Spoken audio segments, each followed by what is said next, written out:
Her ladyship is barren, then? Miss Foster asked. No, Mrs. Perry said pertly. I rather think it is him, what with all the whisky. Perhaps you are right, Miss Foster said. And then again, perhaps he's unable. The two ladies looked at each other and snickered.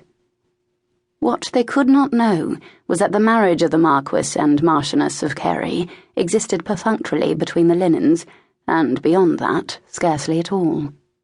On most occasions, Lord Carey was neither a demanding nor an exciting lover. He performed his marital duties as was necessary to gain the heir, and saved his personal preferences for a young woman in town who'd been happy to receive him for some 4 years now. 4 years ago, Lady Carey had thought herself pregnant. As any woman would have done, she'd shared the joyous news with her husband, who was overcome with relief and gratitude. Alas, when 2 months passed, Lady Carey realised that she was no longer, or had never been, pregnant, and the Marquis's disappointment was so great that he never fully recovered from it. Lady Olivia Carey, who had enjoyed a highly public and fashionable wedding among England's haut ton, had long since abandoned any hope of having a marriage of mutual respect and admiration.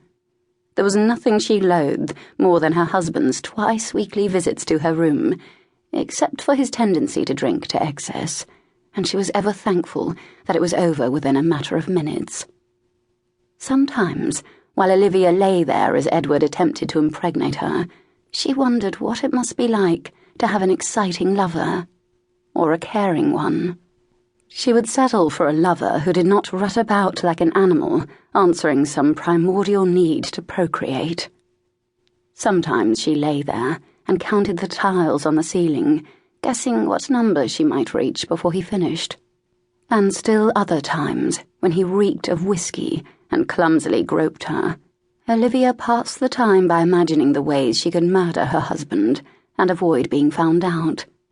Shooting him was too risky, as Olivia wasn't entirely certain how to fire a gun. She imagined fumbling with the thing and losing the element of surprise. Pushing him from the top of Everton Court seemed a better alternative, but she might draw attention if she invited him to a meeting on the roof. And then, of course, she would need him to stand at the edge, preferably where she could take a bit of a run at him to have enough force to topple him over.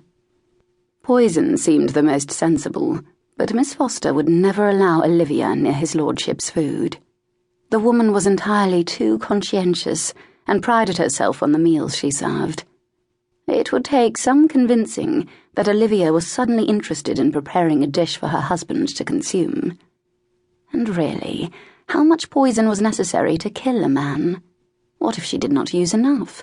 Or so much that the taste of the food was ruined? Lately, the murderous thoughts had lost their lustre for Olivia.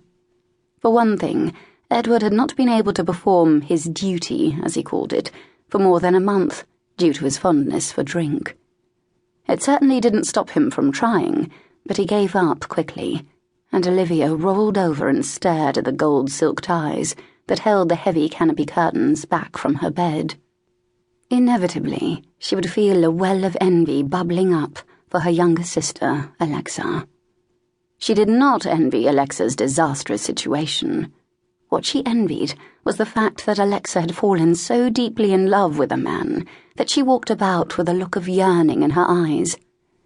Alexa refused to reveal to Olivia who had earned this devotion from her. The only thing Olivia knew was that he was a gentleman Alexa had met in Spain, while on tour with Lady Tuttle. Alexa could scarcely speak of anything else but the fine brown shade of his eyes, or the timbre of his laugh, or the intelligence of his speech. But Olivia envied the quiet, desperate pining that Alexa seemed to wrap about her like a heavy winter shawl. Olivia wanted to know what that was like, how it felt. She wanted to feel. For the first fortnight of her return from Spain, Alexa had not revealed that she was carrying the man's child. Olivia had guessed it by the way Alexa would unthinkingly place her hand on her abdomen when she spoke of love. And while Olivia admired Alexa's fierce determination to protect her lover from condemnation and scandal,